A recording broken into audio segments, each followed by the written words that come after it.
Today on Context, overexposed on sex when Playboy covers up what's the message for us all. That's today on Context.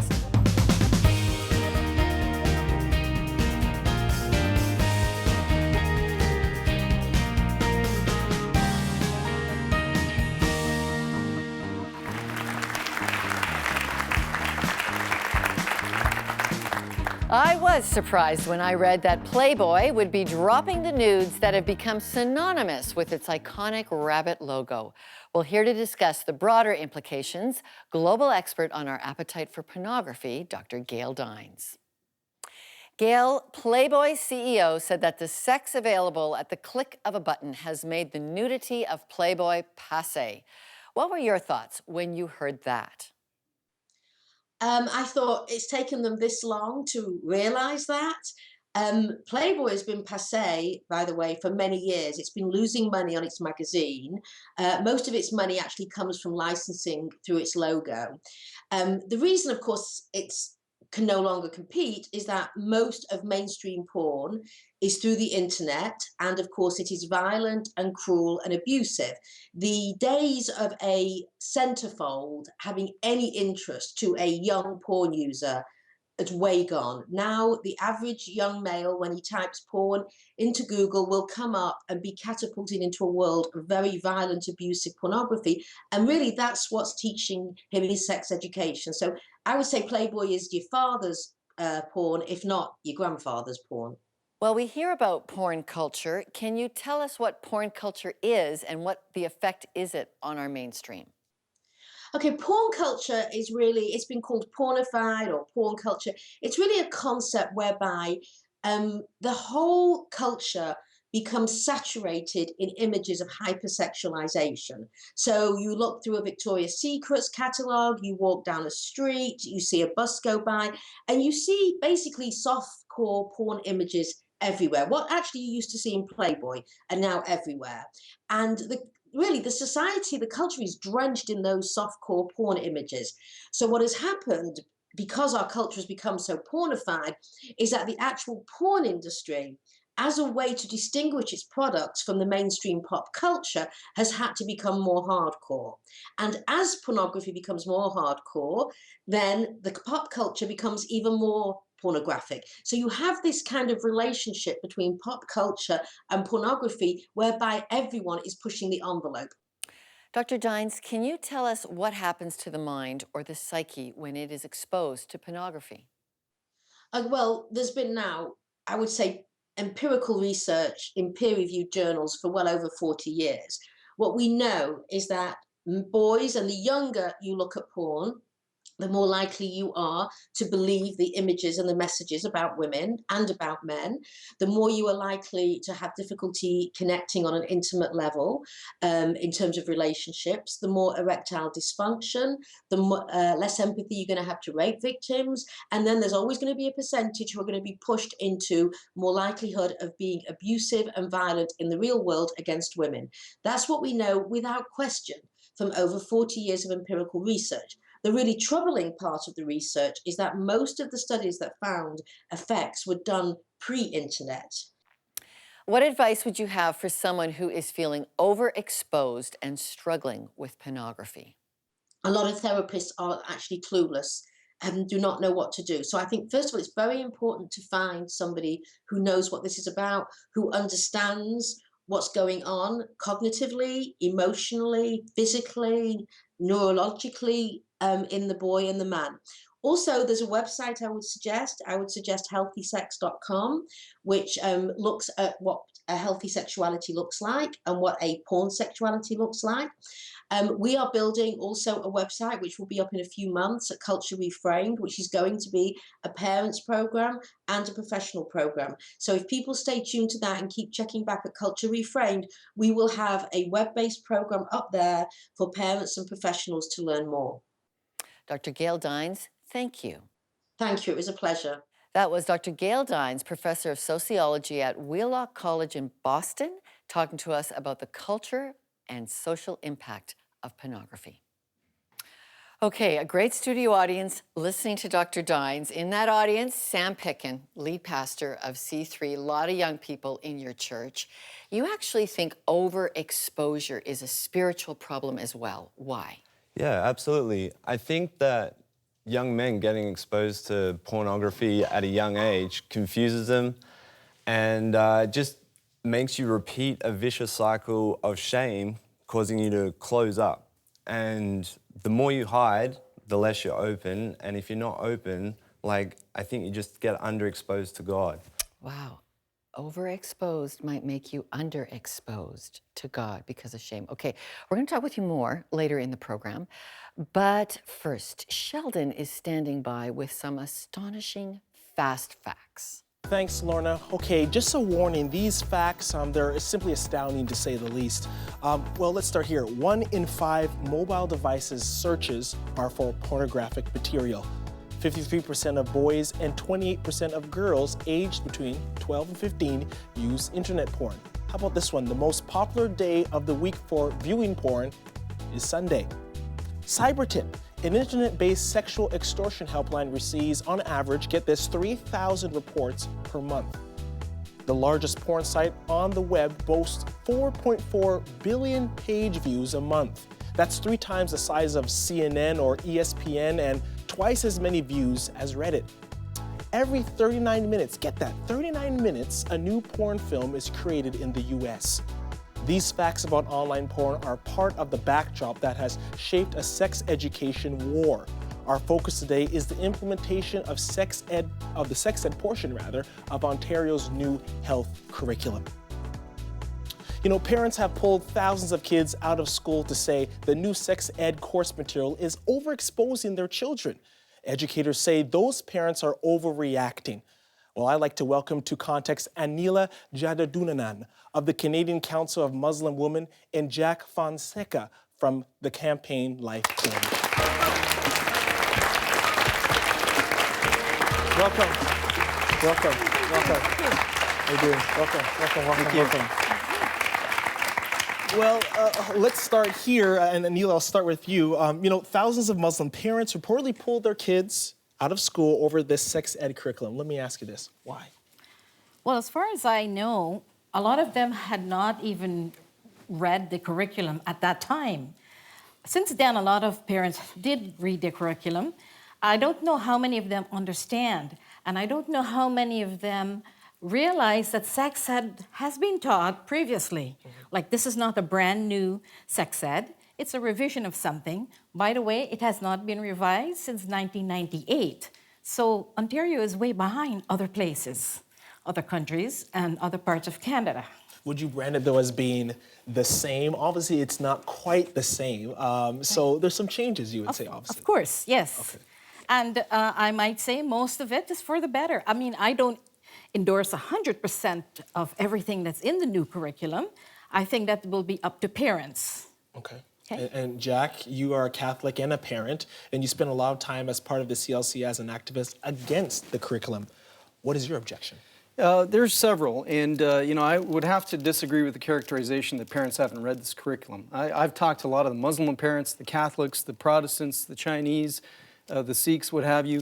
They come with this curriculum with page numbers circled and highlighted. They've read it back to back, cover to cover, inside and out. They know what they're talking about. They've read the curriculum. As far as what the objections are, parental objections to the curriculum, there's 5 or 6 main categories. The first is that it's simply too much graphic information. It's too explicit. For instance, in grade 1, it will get 6-year-olds talking about their genitalia, learning to use terms like testicles, vulva, vagina.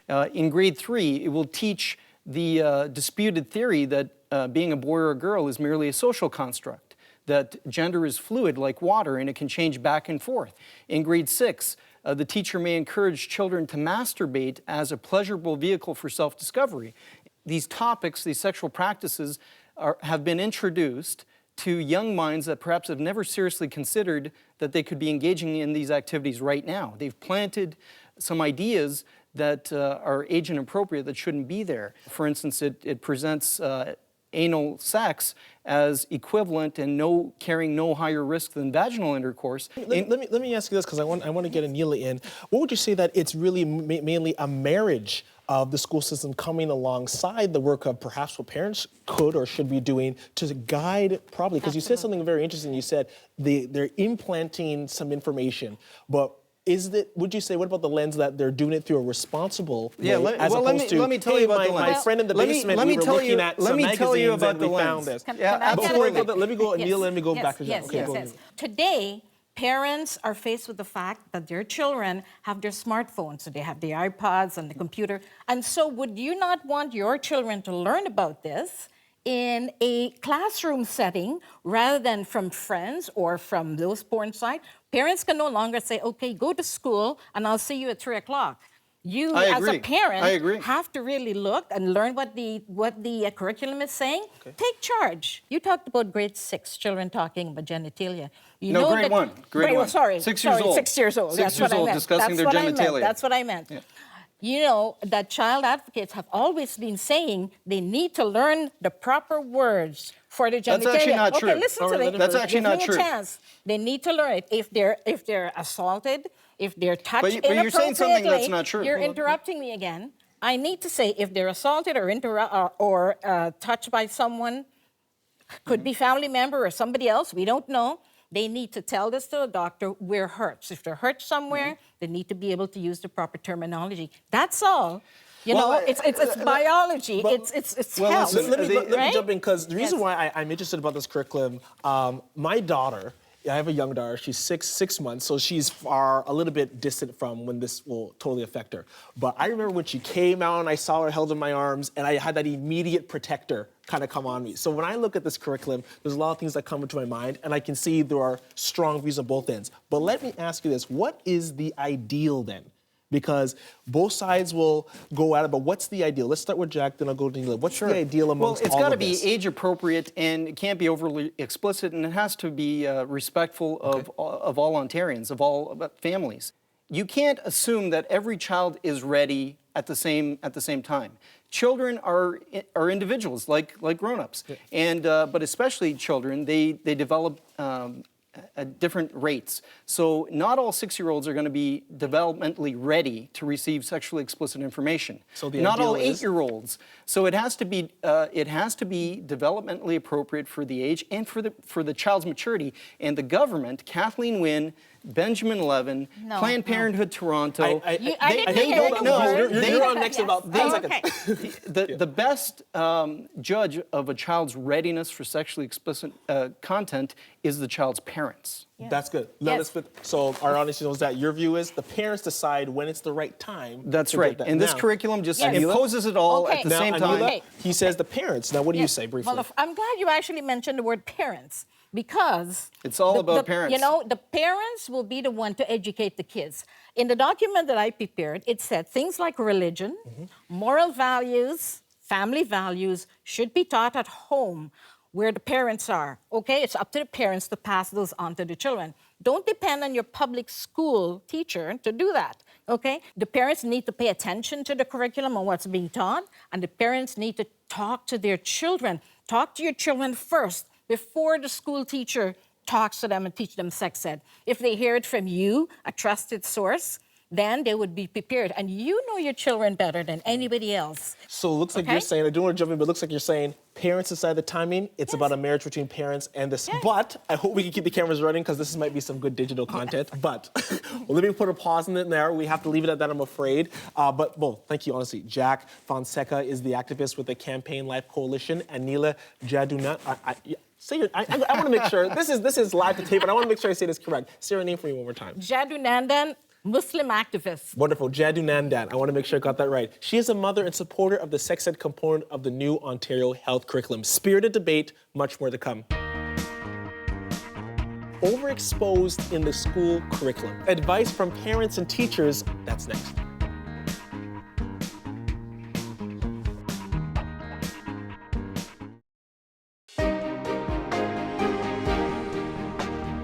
Okay, welcome back to Context, and I'm Lorna Duick, and welcome two activists on sex education, the founder of Peace Ontario, Mr. Phil Lees, and he's a school volunteer, and also another school volunteer and a mother, Carrie Prail. Thank you both for being with us. It's super to have you. You've done a really neat activism approach to the schools, successfully being able to keep your values for your children intact. What did you do, and what's working?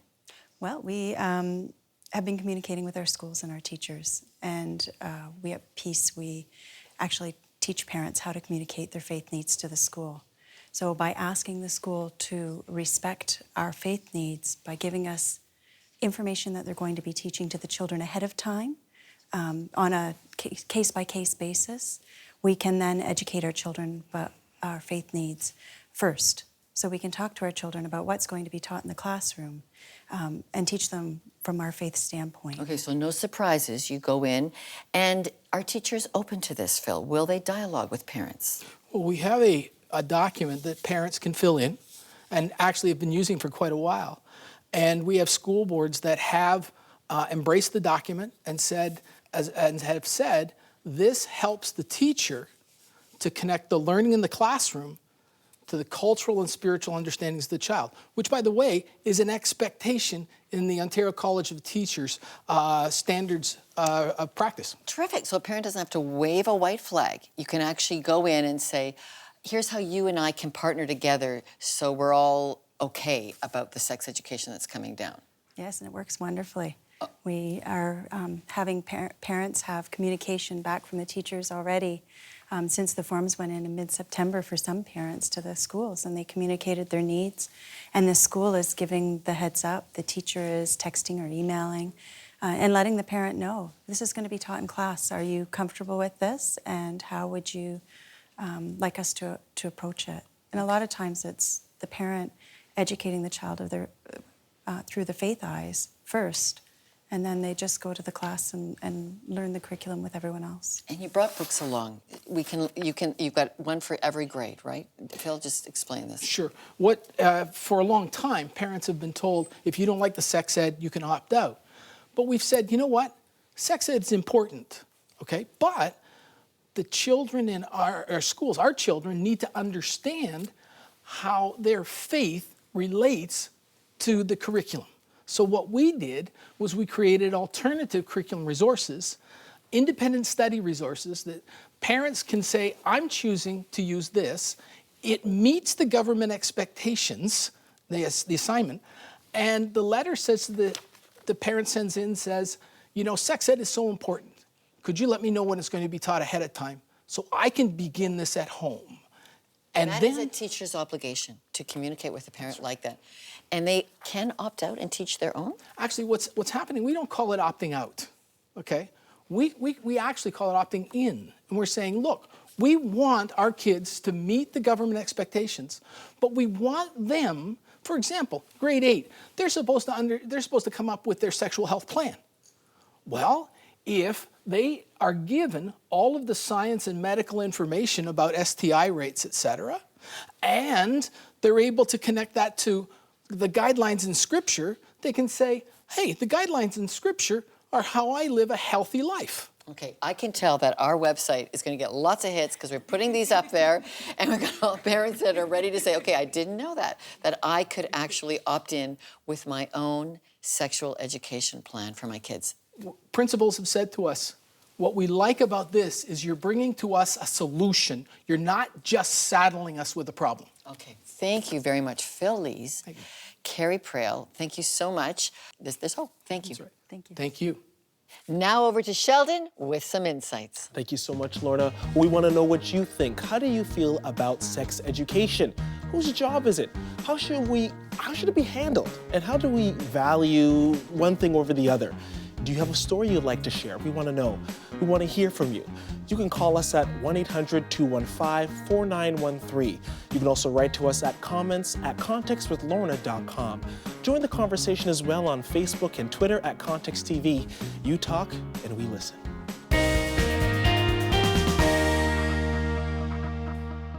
Overexposed, and the sexualized culture we live in has left us wondering if we could expose an ideal for this topic.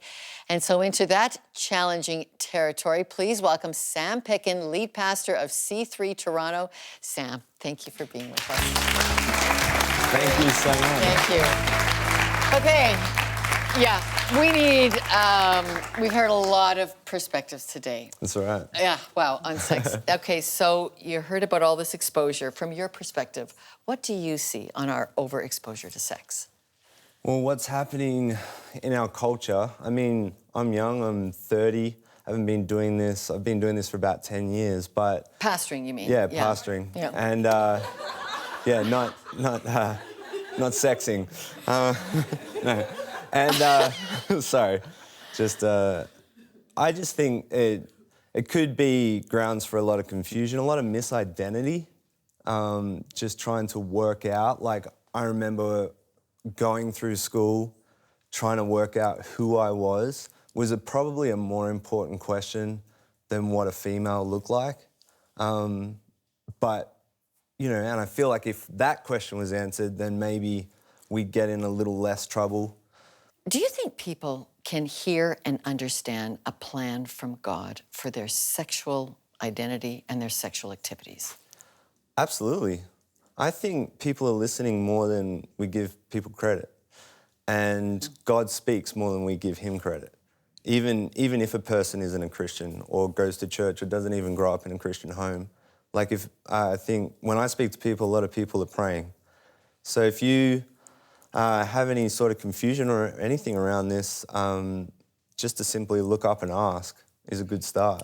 Okay, and I'm going to give a little context about your life because you moved all the way from Australia to plant a church in Toronto. Yeah. And you have a lot of young adults.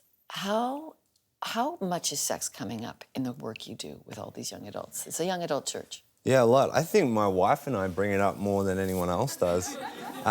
We do that intentionally because maybe what we don't voice, we give other people permission to define.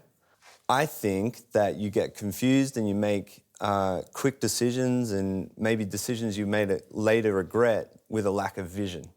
We say in regards to purity, in regards to saving yourself, why would you do any of these things? Because I don't think it's enough to raise your children or to talk to other people about it without giving a why now. Like you can't just say, this is who we are, this is what we believe. You've got to add a why to give a little bit more language behind it. And the why is because you're worth it. Things have happened sexually to us, we've been involved sexually, and our life has been shaped away from God's vision and away from being worth that purity. How do you recover? It's complicated, meaning I've gone through something that very little people understand. God understands.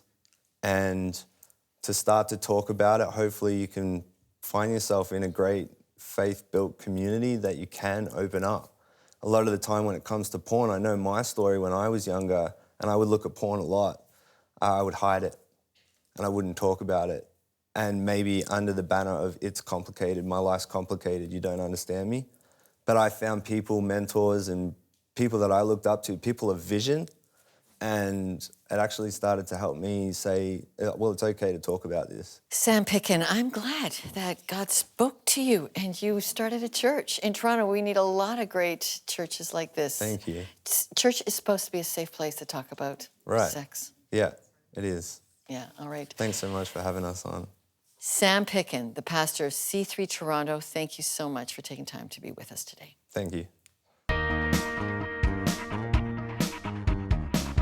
When we come back, did an overexposed woman in the Bible try to seduce Jesus? My thoughts on that when we come back.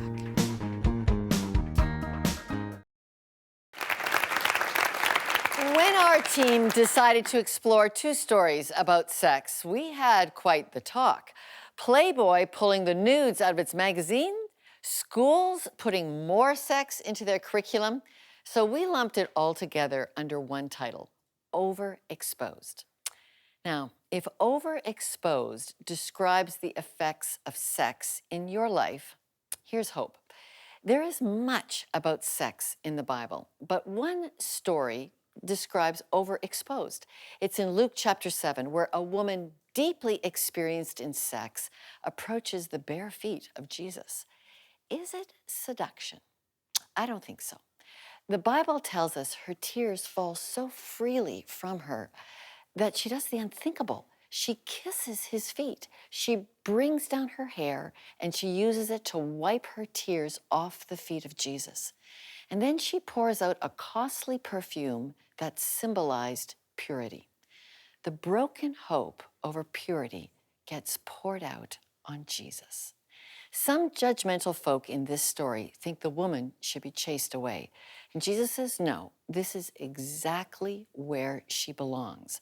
An overexposed life can be brought very close to Jesus. And Jesus told us her faith will save her and she can go in peace. So if you're overexposed on sex, Jesus has a healing embrace for your need.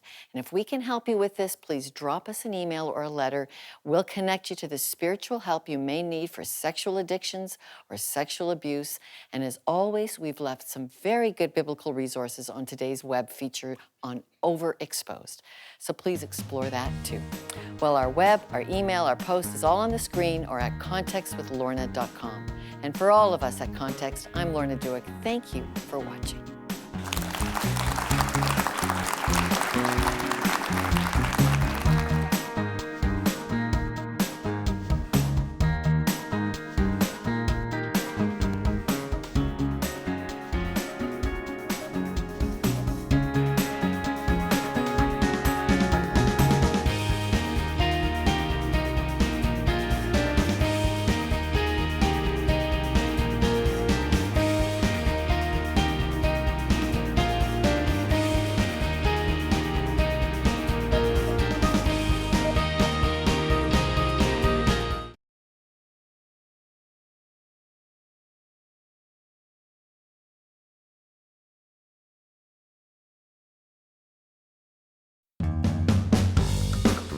We have more news for you online at Context. Now, these are the stories you won't see on TV, but are daily delivery for your phone, iPad, or computer.